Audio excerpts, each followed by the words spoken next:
അങ്ങനെ ഇന്ന് രാവിലെ തന്നെ ഒരു ഏകദേശം ഒരു 9 മണി ആയപ്പോൾ ഞങ്ങൾ വിളിച്ച് മാറ്റി രാവിലെ ട്രിപ്പ് എടുക്കാൻ മാനേജർ ടീച്ചു വണ്ടിയൊക്കെ കയറി വൃത്തിയാക്കി വെച്ചിരുന്നു. വണ്ടി ചേട്ടന് വണ്ടി എടുത്തിട്ട് ഇങ്ങനെ കല്യാണത്തിന് പാർട്ടിക്കാരെടുക്കാൻ വേണ്ടി ഇങ്ങനെ പോവുകയാണ്. പാർട്ടിക്കാരെടുക്കാനുള്ളത് കരിപറമ്പത്തുനിന്നാണ്. കരിപറമ്പത്തുനിന്ന് പോവാനുള്ളത് വള്ളിക്കുന്നിക്കാണ് കല്യാണം പോവാനുള്ളത്. 10:30ക്കാണ് മുഹൂർത്തം എന്ന് പറഞ്ഞ് ഞങ്ങൾ ഏകദേശം ഒരു 9:45 ഞങ്ങൾ കരിപറമ്പെത്തി. കുറച്ച് ആൾക്കാരൊക്കെ വന്ന് കയറി. അങ്ങനെ ബസ് വെയിറ്റിംഗ് ഷെഡിൽ ഞങ്ങളങ്ങനെ ഇരുന്ന് കഴിഞ്ഞ് അവർ കയറി കല്യാണം കൊണ്ട് അവിടെ വള്ളിക്കുന്നിലെത്തി.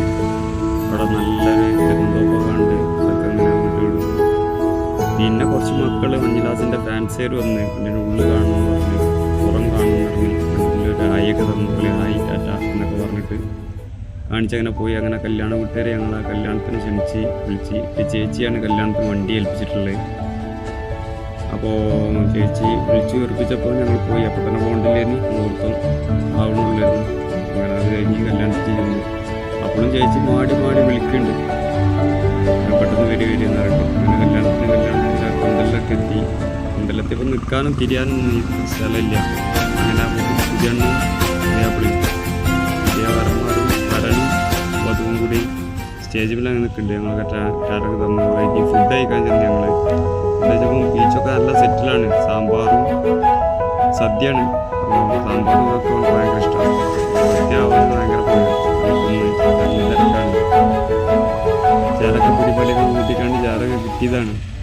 അങ്ങനെ കഴിഞ്ഞ് പുറത്തേക്ക് ഇറങ്ങുമ്പോൾ മുമ്പ് ടൂറ് പോയ ടീംസ് ഉണ്ട് നടക്കുന്നത്. നമ്മൾ വണ്ടിയിൽ തന്നെയാണ് വണ്ടി വന്നിരുന്നത്. നമ്മൾ കണ്ടില്ലായിരുന്നു. അപ്പോൾ അവരവിടുന്ന് കണ്ട് പിടിച്ചേച്ചി, മക്കളൊക്കെ പിടിച്ചേച്ചി. അപ്പോൾ അത് കഴിഞ്ഞ് ചേച്ചിമാർ പറഞ്ഞ് മക്കളായിട്ട് നിങ്ങൾ പോയിരുന്നത് ചെറിയ പൊന്നൂസുണ്ട്. ഓള് കൂടെ കൂടി. അങ്ങനെ വന്നപ്പോൾ ഓളവിടുന്ന് വൈകുന്നു പിടിച്ചേർത്തി കാച്ചിൽ വന്നു. അങ്ങനെ ഞങ്ങൾ 4-5 ആൾക്കാർ കൂടി ഇങ്ങനെ പോന്നു. അപ്പോൾ വന്നപ്പോൾ വണ്ടി നിർത്തി കൊടുത്ത് നല്ലൊരു പുഴയോരം ഉണ്ടായിരുന്നു. പുഴയോരം കാണാൻ വേണ്ടി ഇങ്ങനെ പോയി. മക്കളും പോന്നു. മക്കളെ നോക്കി, ചെറിയ കുട്ടികളെ. അപ്പം ആ പൊന്നൂസ് കാരണം ചെറുത് പൊടി അങ്ങോട്ട് പോയതിൻ്റെ പക്കത്തേക്കൊന്നും വരില്ല. ഭയങ്കര പേടിയാണ്. എന്നോട് പറഞ്ഞു പാമ്പുണ്ടാവും എന്ന് പറഞ്ഞു. ഇപ്പോൾ പാമ്പുണ്ടെങ്കിൽ ഇവിടെ നിൽക്കണം പറഞ്ഞു. അങ്ങനെ മക്കളെ വീഡിയോക്കൊക്കെ പോസിങ് തന്ന് അവിടെ നിൽക്കുന്നത് ഓളാണ്, പാമ്പുണ്ടെന്ന് പറഞ്ഞിട്ട്. അതൊക്കെ കഴിഞ്ഞ് ഞങ്ങൾ തിരിച്ച് കരിപറമ്പ് പോലെ കൊണ്ടുവന്ന് ഇറക്കി പോന്നു. ഇറക്കി കണ്ട് ഇങ്ങനെ അവരൊക്കെ ഇറങ്ങി. വണ്ടി ഓരോരുത്തരും ഇങ്ങനെ ഇറങ്ങിക്കൊണ്ടിരിക്കുകയാണ്. വെയിലാണ്, നല്ല ചൂടാണ്.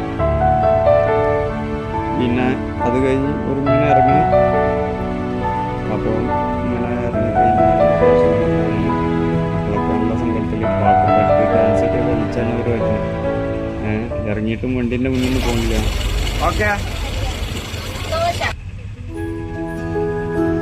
ഒരു ടാറ്റൊക്കെ തന്ന് ഒക്കെ കഴിഞ്ഞ് ഇങ്ങനെ പോയി. എല്ലാവരോടും നോക്കി പറഞ്ഞ് അവരങ്ങനെ റോഡൊക്കെ ക്രോസ് ചെയ്യാണ്ടായിരുന്നു. റോഡൊക്കെ ക്രോസ് ചെയ്ത് ബീച്ചുകളൊക്കെ വണ്ടീൻ്റെ മുന്നിൽ പിന്നെയും ചെക്കന്മാരും മക്കളൊക്കെ വ്യൂ അടിക്കുകയാണ്. ഫാൻസാണ് നീലാസിൻ്റെ.